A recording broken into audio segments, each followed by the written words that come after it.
মাত্র 1 বাটি আটা দিয়ে সকালের টিফিন হোক কিংবা বিকেলের নাস্তা অথবা বাচ্চার স্কুলের টিফিন নয়তো বা ডিনারে সব কিছু এই এক রেসিপিতেই হয়ে যাবে। তুলতুলে এই মজার নাস্তাটি মুখে দিলেই মিলিয়ে যাবে, আর সাথে থাকছে একটা চাটনি। এই রেসিপি যাকে খাওয়াবেন প্রশংসা করতেই থাকবে।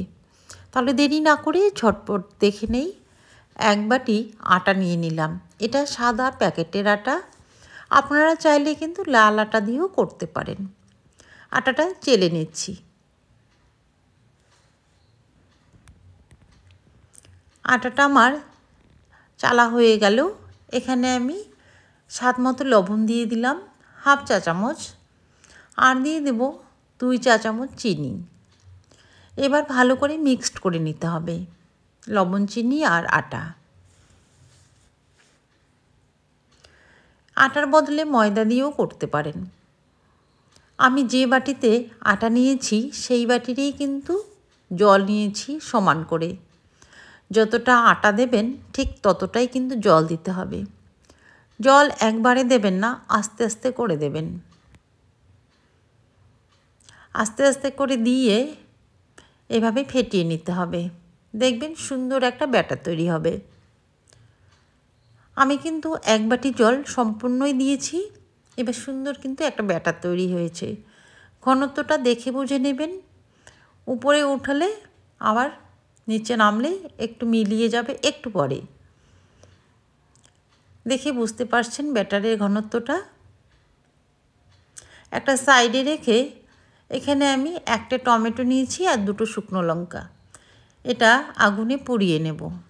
এভাবে পুড়িয়ে যদি চাটনিটা করা যায় সুন্দর কিন্তু একটা স্মোকি ফ্লেভার থাকে।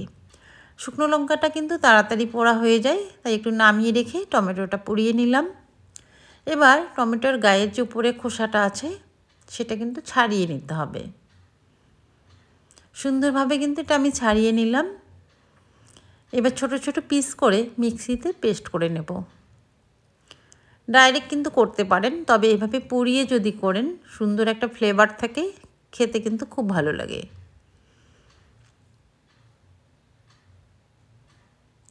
ছোট ছোট টুকরো করা হয়ে গেল। এবার মিক্সার জারে দিয়ে আমি ব্লেন্ড করে নিচ্ছি।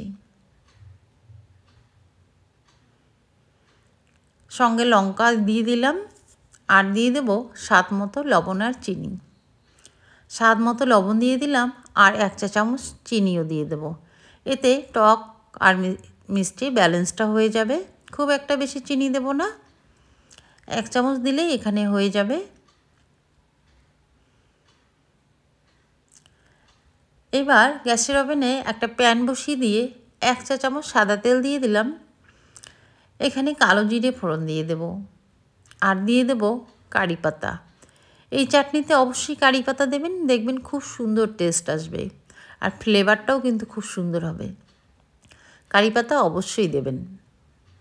এবার টমেটো পেস্টটা দিয়ে 1 থেকে 1.5 মিনিটের মতো এটাকে রান্না করব। খুব একটা বেশি রান্না করতে হবে না, মিডিয়াম ফ্লেমে 1 থেকে 1.5 মিনিটের মতো রান্না করলে এই চাটনিটা তৈরি হয়ে যাবে। বন্ধুরা, যদি ভালো লাগে একটি লাইক দিয়ে কমেন্ট করে জানাবেন, আর চ্যানেলে নতুন হলে একটা সাবস্ক্রাইব করার অনুরোধ থাকলো। সাবস্ক্রাইব করে পাশে থাকা বেল নোটিফিকেশনটি অল করে রাখবেন। আমার কিন্তু এটা হয়ে গেল, বাটিতে ঢেলে নিলাম। আর যারা ফেসবুক থেকে দেখছেন পেজটি ফলো করে রাখবেন। এবার যে ব্যাটারটা আমি তৈরি করে রেখেছি তার মধ্যে 1 চা চামচ বেকিং পাউডার দিয়ে দেব। বেকিং পাউডার দিয়ে ভালো করে কিন্তু ফেটিয়ে নিতে হবে। এটা কিন্তু বেকিং সোডা নয়, বেকিং পাউডার।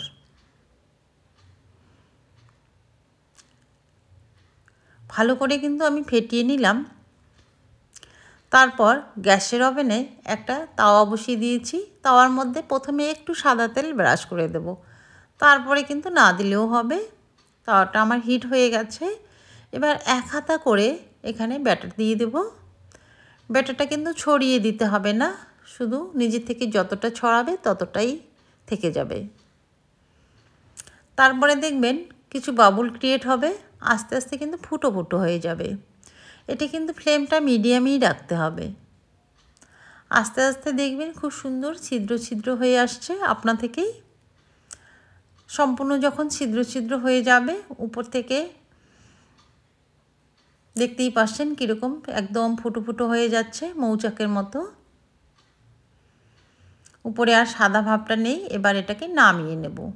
খুব সুন্দর কিন্তু জালিদার একদম মৌচাকের মতো হয়ে গেছে। প্রতিটি পিঠে আমি এভাবে তৈরি করব। আরও একটা দেখিয়ে দিচ্ছি। যদি ভালো লাগে বন্ধু আত্মীয়র মধ্যে শেয়ার করে দেবেন। একইভাবে আমি আরেকটা দিলাম। দেখুন এটাও কিন্তু একইভাবে তৈরি হচ্ছে। সুন্দর কিন্তু ফুটো ফুটো হয়ে যাচ্ছে।